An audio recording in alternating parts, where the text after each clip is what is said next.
보험 영상을 시청하는 영업인 여러분 안녕하세요. 육신모 강사입니다. 오늘 여러분께 알려드릴 내용은 간병, 긴병의 효자 없다입니다. 대한민국은 동방예의지국이란 걸 모두 동의하실 겁니다. 개인주의적 성향보다는 집단주의적 성향이 강한데요. 가족 중 누군가가 아프게 되면 가족 안에서 간병을 하는 경우가 많습니다. 하지만 간병을 위해 10명 중 2명은 직장을 그만두게 되고요. 3명은 일하는 시간을 줄이면서 간병을 하게 됩니다. 그러니 간병이 길어질수록 가족의 경제적 고통은 커지게 되는 게 현실입니다. 그게 지금 우리 대한민국의 현 주소입니다. 장기 간병이 얼마나 무서운지 유명인의 대표적 사례를 몇 가지 보겠습니다. 유명 아이돌 그룹 멤버 중에 군복무 중 부친과 조부모가 자택에서 숨진 채 발견됐던 안타까운 사건이 있었습니다. 그 이유가 부친은 수년간 병수발에 지쳐 우울증으로 조부모의 목을 졸라 살해 후 스스로 자결했다는 것입니다. 유서에는 부모님 내가 모시고 가는 것이라는 이런 안타까운 사연들이 적혀 있었죠. 간병의 고통이 어느 정도였는지 느껴지는 사례라고 볼 수 있습니다.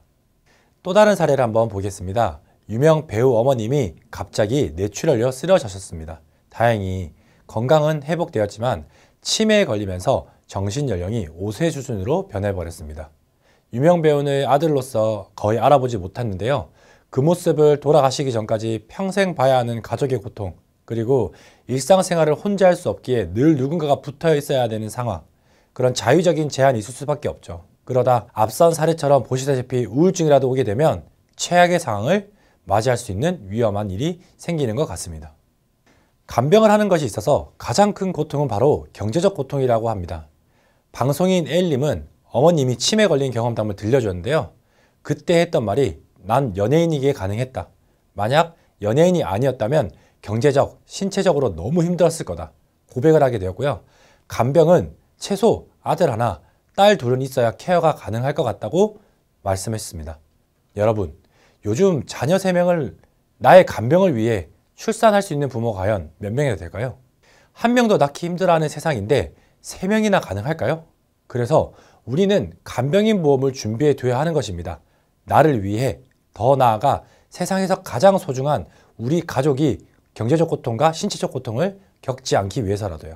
만약 이런 준비가 되어 있지 않은 상태에서 장기 간병을 맞이하게 된다면요.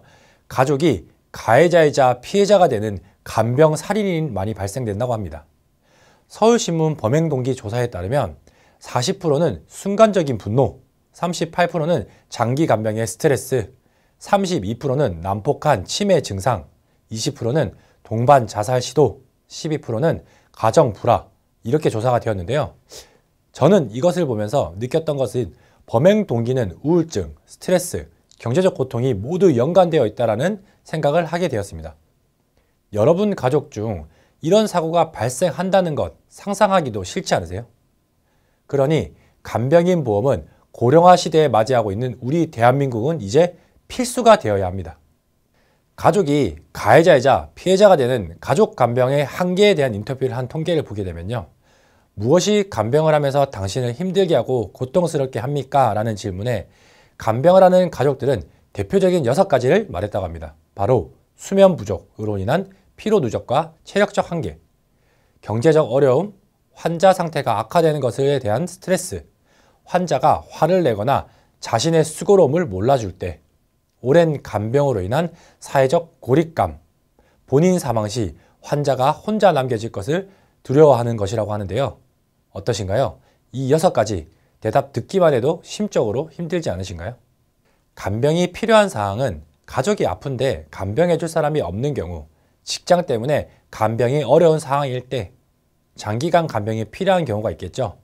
간병인을 사용하려면 간병비가 반드시 필요하겠죠. 만약 하루 15만 원의 간병인 비용이 든다면 30일간 간병인 사용 시 450만 원, 180일 간병인 사용 시 2,700만 원, 이걸 1년 간병인 사용했을 땐 5,475만 원의 간병비가 듭니다. 이런 간병비를 부담을 줄이기 위해서는 간병인 보험이 필수입니다. 그럼 간병인 보험에는 어떤 유형의 보험이 있는지 알려드리겠습니다. 간병인 보험은요, 간병인 지원보험과 간병인 사용보험이 있습니다. 간병인 지원보험은 말 그대로 보험회사가 간병인을 지원해주는 보험이고요. 간병인 사용보험은 보험회사가 간병인을 사용할 금액을 가입할 때 정해놓고 정액 지급하는 것을 말합니다. 보장기간은 최대 180일이고요. 다 사용했을 경우 면책기간이 180일이 발생하고 그 후 다시 사용이 가능합니다. 간병인 지원보험의 장점은 간병인을 직접 알아보지 않고 전화로 신청만 하게 되면 간병인이 온다는 것입니다. 간병인비가 올라도 추가 부담을 하지 않고 100% 보험회사가 다 지원해준다는 장점이 있습니다. 혹여나 입원 시 간병인을 안 쓰더라도 입원 일당으로 대신 지급해준다는 장점이 있습니다. 간병인 사용보험의 장점은 비갱신형이라는 점입니다. 그리고 간병인 지원보험의 단점은요, 3년에서 10년 갱신형이라는 점입니다. 보험료가 오를 수도 있다는 거겠죠. 간병인 사용보험의 단점은 간병인을 직접 알아봐야 하는 번거로움이 있고요.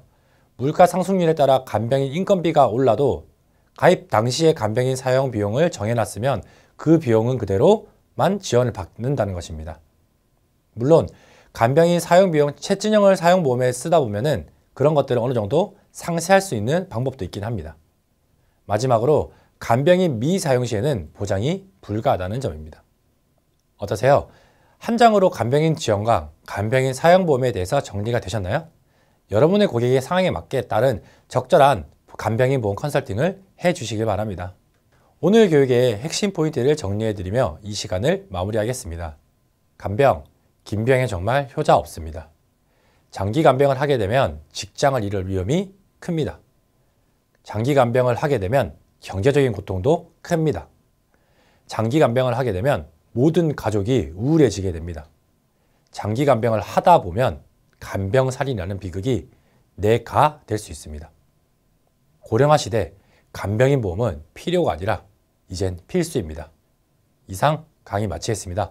시청해주셔서 감사합니다.